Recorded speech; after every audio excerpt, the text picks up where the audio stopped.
god. I was just gonna make a video about my little bitty gumball machine. Yeah, so there's a cool little feature which you do not need to insert a coin to this. You just twist it, and you eat it.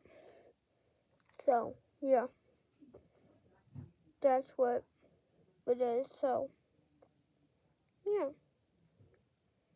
So hopefully you guys have a good day, and that's the end of our video today. So yeah, and it's at Target